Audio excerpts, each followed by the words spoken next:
everyone! Welcome back muli dito sa ating YouTube channel. Naway nasa mabuti po kayong kalagayan kasama ang inyong mga mahal sa buhay. At para naman sa mga subscribers natin na nasa abroad, malayo, isang malaking sakripisyo ang ginawa upang may mabago ang kanilang buhay. Kasama na rin ang buhay ng kanilang pamilya.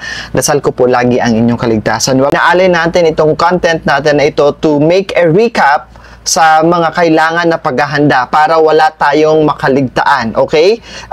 We are going to do a recap and discussion for each of the preparation na kailangan natin gawin para sa mas masaganang pagsalubong ng bagong taong 2025. Pinakauna sa lahat na inaituro ko na po sa inyo is do the general cleaning or the house cleaning and decluttering, okay? General house cleaning and decluttering. Napakahalaga, always yan, top of our priority na binibigay ko na pinakaunang vlog sa inyong lahat. Nasa November pa lang, nagbibigay na ako ng gabay tungkol sa general cleaning and decluttering because napakahalaga that we have to move on, move forward na walang burden sa buhay natin.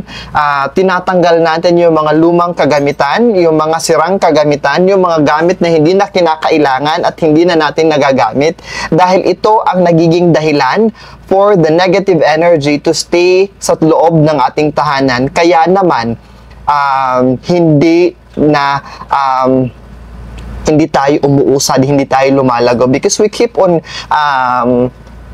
keeping things na dapat sana ay wala na. So, kasama sa declutter natin, tingnan natin yung mga cabinets natin, tingnan natin yung mga wardrobe natin, alin doon yung kailangan na nating ipamigay or ibenta. Alin doon sa mga gamit sa kusina, may mga crack na. Yung iba wala na yung mga hawakan na takip ng mga kaldero at kaserola, but still we keep using them. Kailangan mag-move on na tayo doon. You have to throw it away and recycle that one. Yung iba naman dito, they keep on keeping mga empty bottles ng mga soft drinks, empty bottles ng mga mineral water. They keep on collecting mga plastic na mga ice cream na sumusobra na, okay? Kung wala itong gamit, kung wala itong silbi, you have to remove them and bring them out of your house because ito ang isa sa mga dahilan kung bakit pahirapan ang pagpasok ng pera at kayamanan sa buhay natin. Ito ay isa sa mga dahilan bakit magulo ang pamilya, bakit hindi nagkakaintindihan, o di naman kaya pahirapan ang pagpasok ng pera. Pare-pareho kayong may trabaho pero pare-pareho kayong walang ipon because hindi nyo nakikita that the negative energy is stagnant at home, nananatili sa inyong tahanan at mas nangingibabaw pa nga compared to the positive energy na dapat sana ay pumasok sa loob ng bawat tahanan natin. Kaya, bago salubungin ang 2025, make sure na nakapag-general cleaning na tayo. Last week, sa huling linggo, right after the Christmas, pwede na nating simulan ang general cleaning and decluttering. Pwede na natin gawin yan. Sunod na dapat nating tandaan sa paghahanda natin sa bagong taon ay ang tinatawag natin na internal cleansing o yung deep house cleansing. Pagkatapos maglinis, pagkatapos nating linisin ang ating tahanan, pagkatapos nating mag-declutter, napakahalaga that we do the internal or the deep cleansing. The internal and the deep cleansing is napakahalaga kasi we will be removing this time yung mga hindi naman natin nakikita. Kasi sa decluttering at sa general house cleaning, ang mga nakikita natin, those are tangible things. Mga nahawakan at nakikita natin ng mga gamit, yung dinedispose natin. Pag nakikita natin na may crack na, sira na, hindi na at wala ng silbi, you move on and give it out. Yun. While the internal cleansing o yung tinatawag natin na deep house cleansing, ito naman ay para sa mga enerhiya na hindi natin nakikita. These are the stagnant energy and the negative energy na nasa loob ng ating mga tahanan na hindi natin nakikita. Lalong-lalo na for those na lumipat sa isang tahanan na hindi nila alam yung history ng tahanan na yan. So, mas maganda every year and every time na bago salubungin ang bagong taon is do the deep house cleansing or the internal cleansing. Ang gagamitin natin is salt at yung insinsong kandila. Katapos na mailagay yung mga salt container sa loob ng ating tahanan, pwedeng maliliit na bowl o yun na nga, sinabi ko kanina, yung mga maliliit na lalagyan ng, yung mga empty na ginamit na mga bottled water or soft drinks, hahatiin nyo para maging malaki yung opening niya, kalahati nito, and make sure it's clean, tapos lagyan nyo ng asin, kalahati ng lalagyan na yan. Say for example, ganito kataas yung recycled bottle na ginawa ninyo, na tinanggalan ninyo ng ulo and everything, hanggang bewang niya, hinati ninyo. Yung asin would be like as many as that, okay? Tapos, uulitin ko po ha, papalitan lang natin hanggang kailan magtatagal yon, hanggang sa pwede pa siyang magamit. By the time na yung salt turns to be liquid, by the time na maging basa yung salt, it means to say that it had absorbed a negative energy, and it's time for you to dispose po. Itapon yan, ipasok sa trash bag, itapon yan, at gumawa ulit kayo ng bagong, maghanap ulit kayo ng bagong lalagyan ng asin, at lagyan ng asin, at and you replace it. You replace yung tinanggalan ninyo. That's how to do. And then, pangalawang step to do the internal cleansing is 9 na perasong insensong kandila. Sisindihan natin. Magsisimula ka, kasi magpapausok kayo sa loob ng tahanan ninyo. Magsisimula ka sa main entrance, sa main door ninyo, papaikot. Lahat ng bahagi ng tahanan ninyo ay dapat mapasok at mapuntahan nyo po. Make sure that before you do the pagpapausok ng insensong kandila, buksan yung mga cabinet sa sala, mga cabinet and shelves sa kusina, sa mga kwarto. Make sure na nakabukas yun lahat. Buksan din yung mga bintana at pintuan. And as you do the cleansing using the incense stick, pwede ring sage, okay? Pero pinakamadali nyong mahanap is yung insensong kandila. 9 na peraso ang sisindihan ninyo. Iikot kayo, simula sa main entrance, papasok, okay? Kung may second floor, aakyat kayo. At kung saan kayo nagsimula, doon din kayo magtatapos. Meaning to say, pag naikot nyo na lahat, nabisita nyo na lahat, napuntahan nyo na lahat, babalik muli kayo sa main entrance ninyo. Next, sa listahan po natin, after the internal cleansing or yung deep house cleansing natin, ay ang paglalagay natin ng siyam na angpaw with the wishes natin. Okay, yung mga kahilingan natin na yung iba, in-explain ko ng maigi, but still they are confused. Okay? Make sure po na mapanood nyo po yung itong topic na ito. Yung maglagay nito sa pinto, this topic. Okay? This has been posted actually 2 weeks ago. Okay? Another na gabay na binigay ko na po sa inyo is kailangan natin ihanda yung wallet natin. In fact, first part pa lang yon. The second part is coming by January. Okay? Tingnan muna natin. In fact, sinagot ko kung kailangan ba every year bibili tayo ng wallet. The type of wallet and the color of wallet has something to do with the swerte na pumapasok at dumarating sa buhay ninyo. Make sure that you remove yung mga resibo sa mga wallet natin kasi it's not in use and it will not help to invite positivity sa buhay natin. Yung mga resibo kasi, resibo is an expenses. So, remove that one. Remove all the cards, yung mga expired at mga lumang cards at yung hindi na nagagamit. Make sure po na yung wallet natin is may espasyo, may nakalaan na space. Because we are giving a signal to the cosmic and the universe that our wallet is ready. May space na nakahanda kung saan pwede nating ilagay ang mga blessings sa 2025. At wag hahayaan po, wag hahayaan na walang laman ang wallet natin. Make sure na may laman yung wallet natin. And make sure na naka-arrange yung wallet natin. At kung magbubukas kayo ng wallet ninyo, make sure na paghugot ninyo ng pera is nakaharap yung mukha sa inyo. And arrange, always arrange the bills that you have inside of your wallet.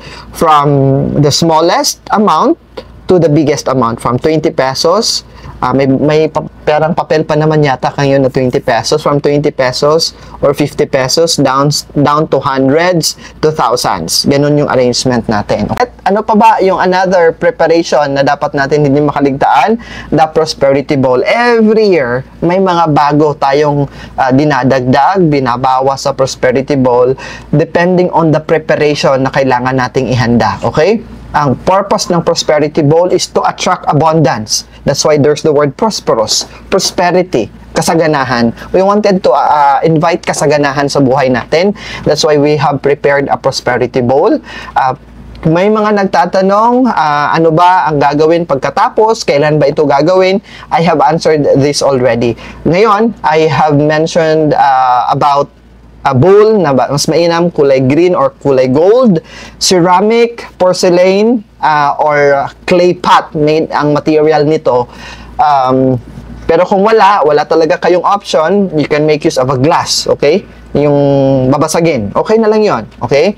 And then, kung yung itlog, dapat hindi luto. Next, na kailangan handa na natin as of the moment is yung tinatawag natin na offering for heavenly blessings. Anong topic na ito? You remember yung vlog ko like yesterday. It was yesterday or a day, 2 days ago, na kung saan naghanda tayo sa isang maliliit na lalagyan ng bigas, ng cooking oil, ng sugar, ng salt, ng water, ng pera, at sinilyuhan natin ng scotch tape at tinali natin ng ribbon. That's our offering to heaven for heavenly blessings. Itong topic na yun, kung makikita nyo na mayroon sa front ng vlog, mayroong Welcome 2025, Thank you 2024, offering for heavenly blessings, palitan ang luma. So ito yung mga ihanda ang mga alay sa bagong taon para sa mas maraming blessings. So it's uploaded already. Panoorin nyo na lang po, okay? So, ano yung mga kailangan nating ihanda, saan ilalagay, gaano karami, ayan, just watch that vlog, niready na po natin yan. Yung doormat manifestations natin. So, kahapon din, nagkasunod lang yung vlog na yan, hapon yata, yeah. Yesterday afternoon, lumabas yung vlog patungkol sa doormat manifestation. Yung pampaswerte na pwede nating ilagay sa pintuan natin, okay? At ilalagay natin ito sa ilalim ng doormat. Ito yung 9 na perasong dahon ng laurel. So, para sa mas detalyadong content, para sa kapanatagan ng inyong kaalaman at hindi hanging yung idea ninyo, all you need to do is to watch this content kasi ito yung specific topic na yon. Magkatabi lang sila, okay? So, epektibong pampaswerte sa ating mga pintuan ngayong New Year. So, yan, yung doormat manifestation natin. So, nandoon yung mga gusto nating mapagtagumpayan, inilalagay natin sa ilalim ng doormat. So, it has been explained. Maikli lang yung vlog na yan. That's 11 minutes and 28 seconds. Kung saan, doon ko dinitali ano bang isusulat sa dahon ng laurel, ano yung mga gagamitin, halimbawa magpapalit kayo ng doormat, halimbawa maglilinis kayo ng doormat at lalabahan yung doormat, ano ang gagawin sa dahon ng laurel. So, all the answers are already there. Ang gagawin nyo na lang po is panoorin po ito. And the next na kailangan hindi natin makaligtaan na paghahanda for 2025 New Year ay yung golden garlic, okay? The golden garlic. For the golden garlic, maghanda lang kayo ng isang platito, anumang kulay nito, that's fine. Balutin yung kanyang balutin yung plato or dapat na may nakalagay na mga cotton. Kasi ipapatong nyo sa on top of the bulak or cotton is yung 9 na perasong golden garlic. Hanggang kailan ito magsistay sa mga hapagkainan natin, sa mga sala natin, mas mainam if it would stay for the entire year. Papalitan lang natin ang golden garlic kung may nabubulok. Ngayon, kung ngayon nyo lang napanood ito, you can do and you can set up a garlic on your table na 9 na peraso. Okay lang kung wala mo ng paint. Pwede nyong palitan yan as the days pass by, na makakahanap na kayo at makakabili ng pintura, doon nyo na lang palitan ito. Ano pa ba ang iba pang paghahanda na kailangan hindi natin ma-miss as we prepare for the New Year?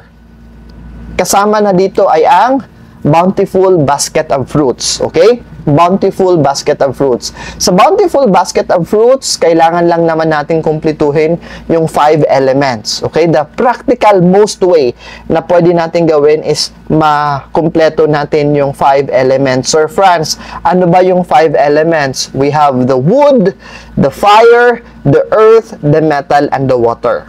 Na 5 elemento. Kung naging matagumpay ang buhay ninyo in preparing 13 different kinds of fruits, in preparing a dozen different kinds of fruits, di magpatuloy kayo, walang problema yon.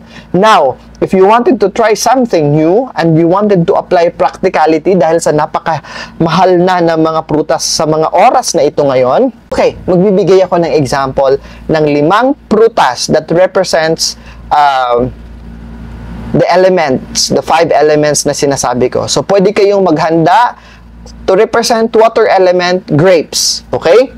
The grapes, you can, isang kumpol ng grapes. Medyo mahal ang grapes ngayon, mas mahal yung seedless. Siyempre, kung tipid kayo sa budget, go on with the seed, yung may buto na grapes. Okay na yon. So, kung ilang piraso, kung ilan lang kaya ninyo. Another is for the metal elements. Pwedeng isang pirasong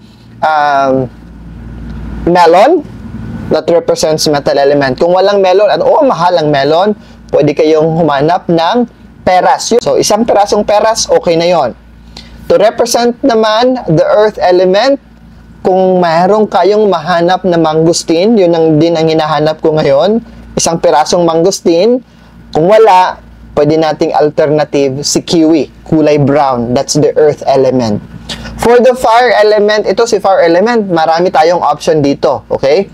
Pumili lang kayo between apple and orange. Okay? Pila lang kayo, isang apple o isang orange. Okay na yon. That represents already the fire element. The wood element, kulay green, avocado. Kung may avocado kayong mahanap, then good to go. Okay na yon. So, yun. Yung 5 elemento, kompleto na dun sa bountiful basket of fruits. Lalong-lalo na kung dadalawa lang kayo o mag-isa ka lang, pwede na yun, tigi-isa. To represent the 5 elements na. Mga pagkaing maswerte para sa bagong taon, uploaded na yan. So, you can actually watch that one. Diyan sa vlog na yan ay in-explain ko isa-isa. And just to have a recap sa mga masuswerteng pagkain, nagbigay ako ng mga halimbawa pero hindi ibig sabihin na kailangan ay lahat yun kukumpletuhin ninyo. Nagbigay lang ako ng example. Isa sa mga maswerteng pagkain na diniscuss ko is yung isda. Ang isda ay sumisimbolo ng increase of prosperity. Paglago ng ating swerte, paglago ng ating kayamanan on the wealth aspect, paglago ng ating tagumpay. So kung mas mainam, sinabi ko na dun sa vlog natin, mas mainam kung buong isda. Kung gaano kalaki, nakadepende po kung gaano kayo karami nakakain. Small fish is enough, okay? To represent increase of prosperity. Pwede yung pinakasimpleng luto, inihaw, o di naman kaya pinirito, okay na yon. And the dumplings represents golden ingot. Kasali sa discussion ko was the whole chicken. Sabi nila, hala, ngayon ko lang ako nakarinig, Sir Franz, na pwede pala ang chicken sa New Year. The chicken symbolizes luck and wholeness. Swerte at pagiging buo. Kasama na din na yung mga cake na nabibili natin, okay? Para sa higher income and a better position sa mga trabaho natin. Cupcake is considered already as a cake, di ba? Sliced na mga cake, okay na yon. O di naman kaya, kung malaki kayong pamilya, yung parang whole cake na parang sinlaki ng mga birthday cake, pasok na din yon. Another na pagpipilian na maswerteng pagkain is yung spring roll o yung all-time favorite natin na lumpia. Kasi represents wealth or kayamanan. At hindi mawawala sa bawat okasyon, hindi lamang sa bawat okasyon, birthday, ano pa ba, anong handaan, lalo-lalo na sa New Year, yung noodles, pasta o pansit. Pimili na lang kayo sa isa dyan, okay? Because that represents happiness and longevity. And meatballs din po. Meatballs represents family unity, yung pagkakaisa ng buong pamilya. Ngayon, kung mayaman talaga kayo, di buong lechon, Pork represents prosperity for those mga kababayan natin na kumakain ng pork. Kasama din po sa mga masaswerteng pagkain na pinag-usapan natin was the shrimp. Happiness, jump for happiness and joy. Akala nyo, ay, ayaw ko ng shrimp kasi tatalon daw yung swerte. Actually, in Feng Shui, ang shrimp ay sumisimbolo ng sobrang kaligayahan. Jumping for happiness and joy. Tumatalon sa kaligayahan. So, it's up to you kung naniniwala kayo. Pero isa sa pinakamahalaga at dapat hindi mawawala ngayong bagong taon na pagse-celebrate natin ng New Year, huwag kalimutan ang vegetable. Dahil 2025, we will be challenged with health. Kalusugan ang pinakamalaking problema natin. So, simulan natin ang bagong taon with the presence of health and wealth representation ng mga gulay. So, kahit anong dish related to gulay, go! I-serve nyo vegetable salad, fresh vegetable salad, at kung ano-ano pang pwede nyong i-serve dyan. Okay na yan. And of course, yung mga prutas na binanggit ko kanina represents fullness and wealth. Huwag niyong kalimutan, importante po na puno ang lagayan ng ating bigas, lagayan ng ating tubig. Yung iba kasi walang sariling gripo sa tahanan nila, dapat yung mga timba, puno ng tubig yan. Yung jar sa kusina na lagayan ng asin, dapat puno yan. Lagayan ng asukal, dapat puno. Yung lagayan ng cooking oil, dapat puno. Dapat may laman ang tangke ng gas natin, o di naman kaya, for those who are not using gas tank or stove, yung panggatong, o di naman kaya yung uling. Dapat yung sako ng uling o yung lagayan ng panggatong natin talagang hitik na hitik ng panggatong. That represents na continuity, na patuloy na dadaloy ang maraming bigas, o walang shortage of tubig, hindi mawawalan ng asin ng tahanan, ng asukal, and the essentials that we need. Yon ang kahalagahan nito. Magpaingay gamit ang barya. Mas mainam na, let's be safe, magpaingay tayo gamit ang barya. So you can have 12 pieces na barya na tig-5, 12 pieces na barya na tig-10, o di naman kaya 12 pieces na tig-20 pesos. Sa bulsa ninyo, ipaingay ninyo. Okay? O di naman kaya sa kamay. Ganunin. As simple as that one, that invites actually good energy and abundance. Siguraduhin po na tomorrow night, nakabukas lahat ng ilaw at maliwanag ang bawat sulok ng ating tahanan. Kasama na yung backyard, yung garden, yung bodega, from sala to each and every bedroom and comfort room. Make sure po na nakailaw po ito kahit isang oras lang. Okay? From 12 midnight down to 1 early in the morning sa pagsalubong natin ng bagong taon. Ulitin ko ha, from 12 midnight, kahit from 11:59 midnight ng December 31 hanggang makatawid tayo ng January 1, alauna ng madaling araw. Okay na yon, na naka-on yung mga ilaw natin lahat, na maliwanag, kailangan maliwanag. Kasama na dito na siguraduhin natin na nakabukas ang mga bintana at pintuan natin. Bakit, Sir Franz, nakabukas yung bintana at pintuan?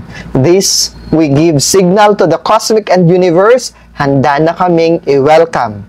Bukas ang aming tahanan at pintuan na papasukin ang lahat ng kasaganahan, lahat ng magagandang oportunidad. Kahit the same thing, kahit isang oras lang. Kasi alam ko na tayong lahat ay hindi nasa pare-parehong posisyon sa buhay. Yung iba is nasa hindi ganun ka-safe na neighborhood. Okay? So, kahit isang oras lang. And then, after that, you can close it. Pinapasok na natin yung mga swerte at yung minimithi natin para sa bagong taon. Para sa merong mga sasakyan, whether it would be 4 wheels or 2 wheels, paandarin natin ang mga makina at patunugin natin yung mga horn or yung mga busina natin. At ito yung napakahalaga. Instead of investing on brand new shoes, brand new blouse, brand new dress, ang mas pinakamahalaga sa lahat ay ang bagong underwear para sa proteksyon ng ating kalusugan. Mas mainam at mas practical, red underwear, bagong underwear. Yan. Sana ay may oras at panahon pa kayo. Hindi kailangan branded ha, hindi kailangan branded. At napakahalaga, magsaya kasama ang buong pamilya, magdasal kasama ang buong pamilya, maglaro, magkantahan kasama ang buong pamilya. Di ba sinabi ko, sa araw mismo ng January 1, bawal ang hihila-hilata, bawal ang tutulog-tulog. Magsagawa ng mga activities that everybody will enjoy. You can do a siesta break after lunch, but after that one, dapat the energy must be sustained and must be maintained. Okay? At payo ko rin po na sundin natin yung mga gabay natin sa mga dapat at hindi dapat gawin sa bagong taon. We have a vlog already, naka-upload na po yan. Naka-upload na po yung mga dapat at hindi dapat gawin sa bagong taon. Mga dapat iwasan o huwag gawin sa unang araw ng 2025. Ang aking dasal po, Panginoon, Heavenly Father, sa pagpasok namin sa bagong taon, gusto namin magpasalamat sa maraming biyaya na ipinagkaloob ninyo sa papatapos na taong 2024. Father, guide us, protect us, and grant us wisdom. Naway yung mga puso namin ay mapuno ng pagmamahal, ng kaligayahan at kapayapaan. Amen. Maraming salamat sa inyong lahat po. And May 2025 be a year filled with good fortune, good news, best opportunities, success, best of health, and abundance for you and for me and for all of us, including our loved ones.